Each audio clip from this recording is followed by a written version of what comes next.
Voilà, donc merci à tout le monde d'être présent. Et donc, comme annoncé, ce Midi du CRIDEP sera consacré à l'institution carcérale sous le prisme du genre.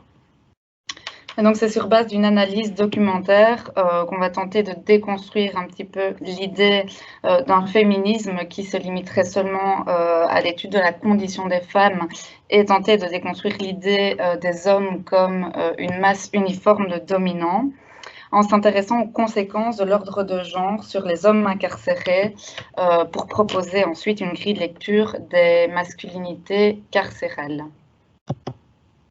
Donc voici le plan. Je vais d'abord commencer par présenter l'institution carcérale genrée, pour ensuite passer en revue la littérature en sociologie carcérale et donc mettre en lumière la force de la masculinité qui la traverse.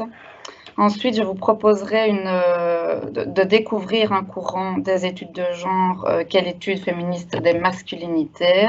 Je tenterai de définir ce qu'est la virilité carcérale et je terminerai par vous proposer des pistes pour envisager une possibilité de fluidité des identités carcérales en prison. Donc, d'abord, l'institution carcérale genrée.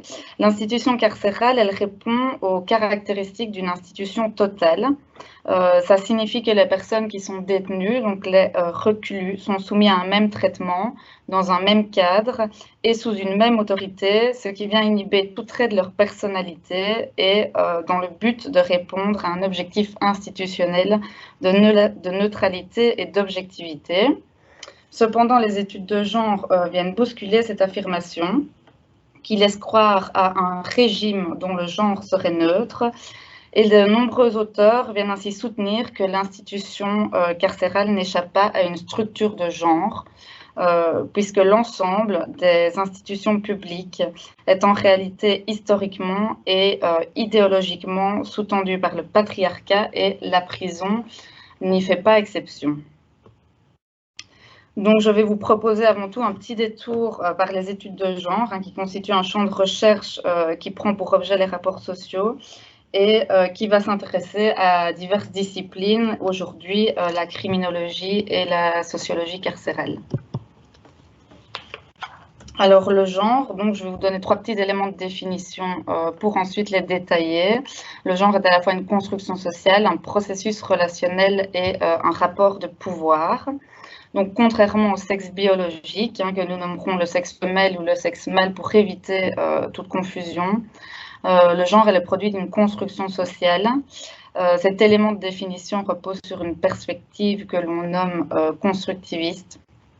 Et on peut la résumer en une phrase qu'on a déjà toutes et tous entendue: on ne naît pas femme ou on ne naît pas homme, mais on le devient. Et cette thèse constructiviste va permettre de s'éloigner d'une vision plutôt essentialiste de la différence des sexes. L'essentialisme, lui, présuppose l'existence d'une nature propre au féminin et au masculin. Et lorsque cette grille de lecture essentialiste est retenue par les acteurs sociaux, ils vont adopter et donc ils vont reproduire des représentations stéréotypées de ce que serait l'essence de l'homme et l'essence de la femme. De cette façon, ils viennent poser des limites très strictes qui ne laissent pas d'espace pour des potentielles fluidités de genre, ces fluidités qui deviendraient même des déviances de genre. Et en plus, cette vision vient consolider une continuité entre le sexe et le genre. Le genre se définit également de manière relationnelle. Le féminin et le masculin sont les produits d'un rapport social. Ils ne s'étudient pas l'un sans l'autre. Et on apprend les caractéristiques de son genre par opposition à celles de l'autre genre. Ce processus relationnel de genre vient produire une bipartition hiérarchisée entre les hommes et les femmes. Et le système de genre produit donc des relations asymétriques et des rapports de pouvoir qui se caractérisent notamment par le patriarcat que nous avons évoqué juste avant. Cet ordre social est un ordre normatif qui sanctionne les déviances de genre. Et donc le rapport de pouvoir qu'est le genre vient s'imbriquer dans d'autres rapports de pouvoir, ce n'est pas le seul. Je vais quitter ceci. Voilà. Donc, je disais qu'il vient s'imbriquer dans d'autres rapports de pouvoir, notamment liés à la classe, à la race et en milieu carcéral, l'âge. Et cependant, donc, et c'est Plus ton ici vraiment que PowerPoint. se situe l'objet de notre recherche. Tout va bien? Non, on ne voit plus ton PowerPoint. Ah. On voit une capture d'écran. Attendez, hein, il faut que je... Mais je ne sais absolument pas ce qu'est cette capture d'écran, par contre.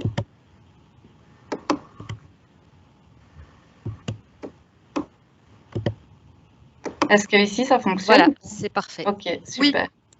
Oui. Nickel. Donc voilà.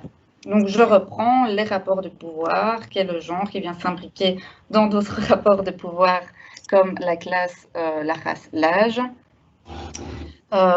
Mais cette hiérarchie de genre, et donc c'est ici vraiment que se situe l'objet de la recherche, n'est pas qu'une opposition entre les hommes et les femmes, elle vient également fonctionner au sein de ces groupes. Et il existe donc, sur la scène carcérale notamment, un rapport de pouvoir qui est basé sur le genre entre les hommes. Sur la scène carcérale, une culture vient se dessiner autour des masculinités. Et les acteurs eux-mêmes qualifient la prison de machiste, de viril. La prison serait synonyme d'un monde d'hommes. Et à propos de la culture carcérale, donc dans la littérature, on retrouve deux thèses qui s'opposent.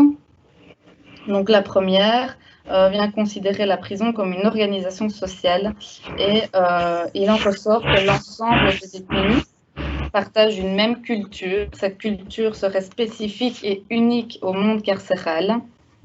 Elle viendrait se différencier des cultures qui sont revendiquées au-delà des murs. C'est Klemmer, un auteur, qui développe alors le concept de prisonisation, qu'il décrit comme un processus d'adaptation des détenus aux valeurs spécifiques carcérales. Et donc, les détenus incorporent plus ou moins les habitudes de la vie quotidienne carcérale et institutionnelle pour lui survivre. Dans la continuité de cette thèse, donc d'une culture carcérale propre à la prison, d'autres auteurs viennent théoriser le Prison Code, le code des détenus. Ce code des détenus vient régir les comportements adoptés dans le milieu carcéral et il n'est en fait que le reflet de la sous-culture carcérale. Le code est non écrit, mais malgré son caractère officieux et coutumier, il est doté d'une telle portée normative qu'il régit les pratiques sociales en prison. Et comme vous pouvez le lire, une des règles de ce code, c'est d'être un homme. Donc, c'est faire preuve de courage et ne jamais faiblir dans l'adversité. Devant l'attaque, résister sans jamais demander grâce. Ne pas éviter l'affrontement lorsqu'il doit se produire. Et lorsqu'on est victime de répression de la part du personnel, la subir avec courage. Bref, être un homme. C'est Newton, une auteure, qui va réinterpréter ce prison code au regard de l'ordre de genre masculin. Et l'auteur vient souligner la prégnance des masculinités carcérales dans les milieux d'enfermement pour hommes. Elle vient ainsi établir un système de valeurs qui est hiérarchisé et par lequel les individus apprennent à se conformer pour survivre, à être un bon gars. Et ce bon gars représente une masculinité dure mais digne. Et cette approche, notamment, permet une analyse compréhensive tant de la solidarité qui s'opère entre les détenus, donc par exemple ne pas balancer ses co-détenus, que de manière assez paradoxale, une concurrence au sein même du groupe des détenus, la concurrence d'une certaine virilité qui vient s'inscrire entre eux. On va retrouver donc une autre posture dans la littérature carcérale, selon laquelle la sous-culture carcérale est corrélée avec une culture extramuros, une culture des individus qui s'inscrit dans une continuité cité-prison ou école-prison. Il n'existerait donc pas de sous-culture carcérale propre à une espèce, propre à une chose, et donc propre à la prison, mais la prison ne serait que le cadre d'expression de cultures antérieures à l'incarcération, et ces cultures sont donc importées de l'extérieur. Les valeurs externes participent ainsi à la structuration des rapports sociaux en prison et ces valeurs peuvent être assimilées à un code de la rue. Ici, la rue renvoie à un ensemble de codes qui vont venir orienter les conduites et déterminer les modes de sociabilité des adolescents et des jeunes adultes masculins dans les différents espaces publics des quartiers populaires. Le respect, et donc par extension la réputation et le statut des personnes, s'acquiert par la capacité de défendre un honneur qui est constamment mis à l'épreuve. Et donc, pour être reconnus et respectés, les individus mobilisent des ressources qui reposent, entre autres, sur la force physique, sur l'apparence, sur les attributs d'une certaine réussite. Et c'est ce que Sauvadet va englober dans un capital guerrier qu'on peut définir comme un capital spécifique qui vient hiérarchiser les jeunes des cités dans différents groupes d'appartenance. Donc cette thèse est particulièrement retenue aux États-Unis, particulièrement observée là-bas, par un durcissement en fait des institutions éducatives et de leurs pratiques disciplinaires, et donc d'un recours croissant à la police. Ces phénomènes disciplinaires amènent en fait l'exclusion des jeunes particulièrement racisés, du système scolaire dans un parcours d'errance, et ce parcours d'errance peut se terminer en prison. Alors, au niveau de l'adaptation des détenus à l'ordre du genre, on va plutôt défendre que les deux perspectives doivent être considérées ensemble. La réalité carcérale et genrée des détenus s'imbrique avec différentes dynamiques de domination dans lesquelles ils s'inscrivent. Et au-delà des performances genrées et stéréotypées pour pallier les privations carcérales, les privations induites par le système institutionnel, les détenus importent leur héritage social, ce qui vient complètement complexifier le rapport au genre. Voilà. Donc, peu importe la perspective qui est retenue, dans les deux cas, il s'ensuit une hiérarchie au sein du groupe des détenus. Et les relations sociales entre hommes sont structurées autour non plus du prison code, mais du male prison code, donc du code carcéral masculin. Et ce code vient se structurer donc autour de 4 éléments. Le premier qui est une hiérarchie marquée par la dominance exacerbée entre les hommes qui sont les plus durs et ceux qui le sont le moins. Ensuite, il y a une forte démarcation entre le haut de la hiérarchie et où on va retrouver donc les vrais hommes et le bas de la hiérarchie. Le bas de la hiérarchie étant défini en termes de féminité. Et donc, il s'ensuit une obligation d'adopter pour les détenus des comportements hyper masculins, ce qu'on va appeler un surcodage sexué. En termes d'émotions et de sentiments, donc ce code vient définir finalement ce qu'il est adéquat de ressentir ou non, puisque les sentiments sont définis en termes de masculinité et de féminité. Et donc la prison piège les hommes dans des performances hyper masculines et viriles. Je mets des guillemets entre viriles. Des idéaux impossibles qui les mènent ou qui peut les mener vers un état émotionnel vulnérable. Si on prend par exemple l'exemple du viol carcéral, donc je vous traduis ici ce qui est noté en dessous de la slide, qu'un homme soit connu comme un perdant, comme un faible, comme une balance, comme un pédé, il est accusé d'être moins qu'un homme. Et donc, en d'autres mots, il est accusé d'être une femme.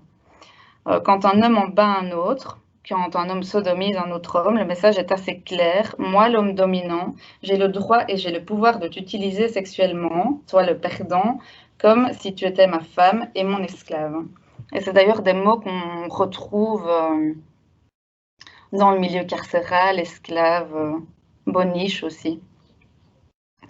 Et donc ici, l'exemple du viol, il ne fait pas du tout écho à l'acte sexuel, mais plutôt à une domination et à un pouvoir d'un homme fort sur un homme faible. Et donc la frontière entre les abuseurs et les abusés est déterminée ici en termes de genre.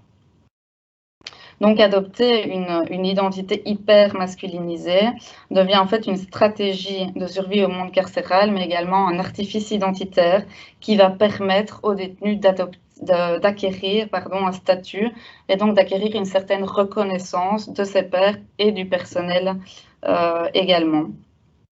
ce que, comme je l'ai dit, on va appeler le surcodage ici sexué. Donc, je vais maintenant vous proposer une grille de lecture pour appréhender les différentes masculinités au sein du monde carcéral, pour s'éloigner un petit peu de l'idée des hommes comme un groupe homogène et voire un groupe non genré. Et donc, c'est l'étude féministe des masculinités, qui est le nom de ce courant. Il a été théorisé par Connell dans plusieurs ouvrages et elle vient offrir une nouvelle perspective d'analyse de genre qui va nous permettre de basculer de la masculinité aux masculinités, donc au pluriel.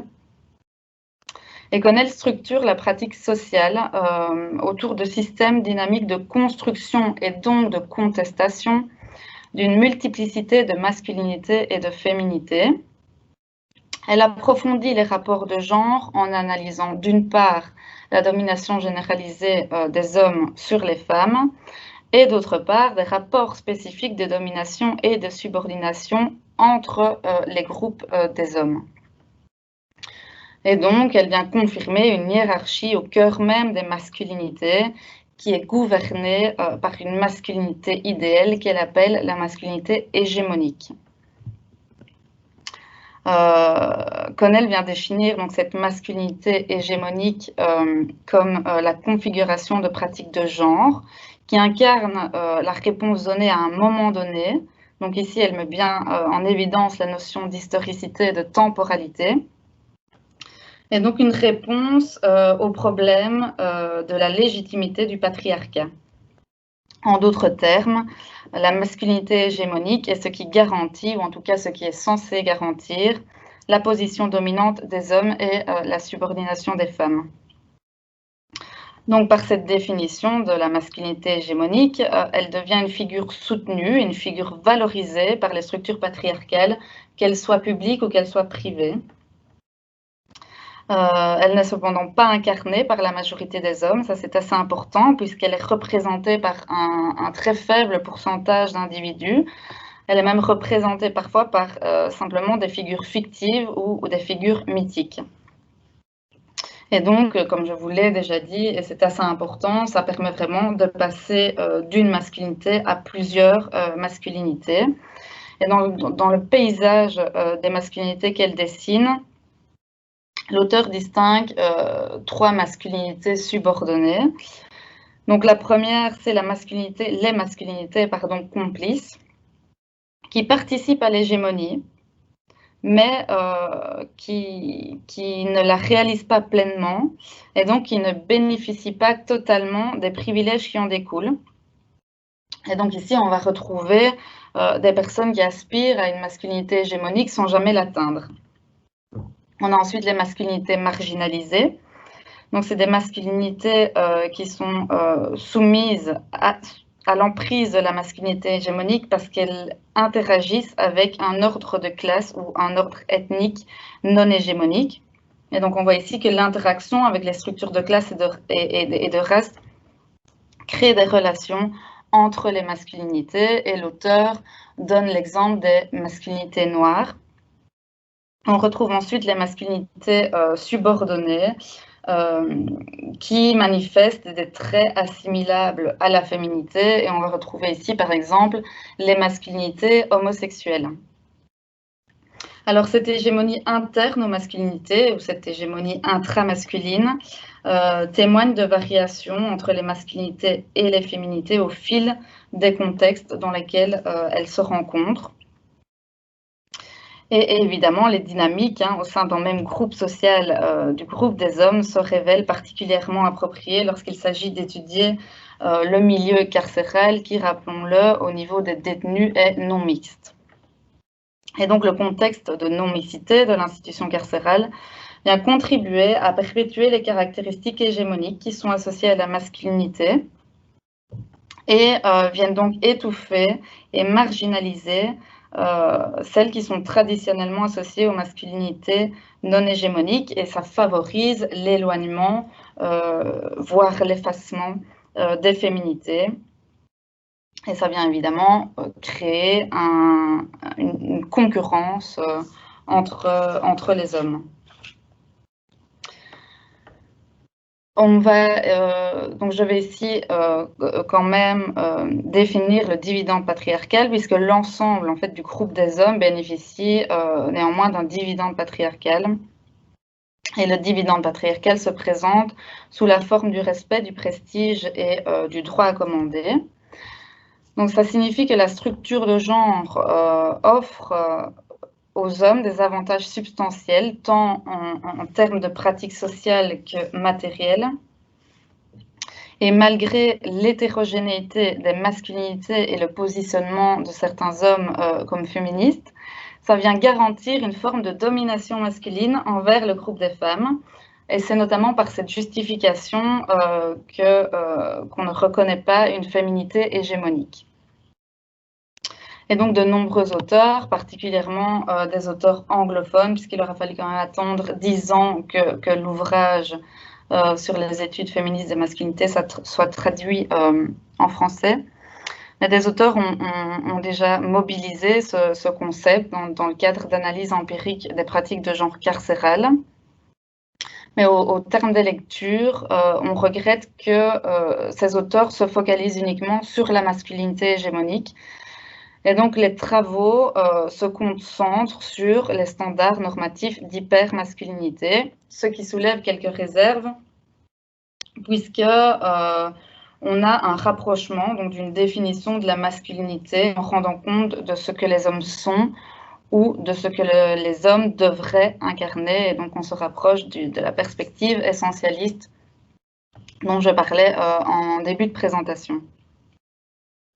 Et donc, les études des masculinités qui se focalisent uniquement sur l'hégémonie et qui s'accordent sur l'existence d'un code carcéral masculin tendent à confondre virilité et masculinité. Et une telle lecture fait de la virilité un principe organisateur, le principe organisateur de la sociabilité carcérale, et apparaît donc comme l'essence du masculin. Pourtant, la virilité, si on adopte une analyse sociologique, n'est rien d'autre qu'un attribut d'une forme de masculinité.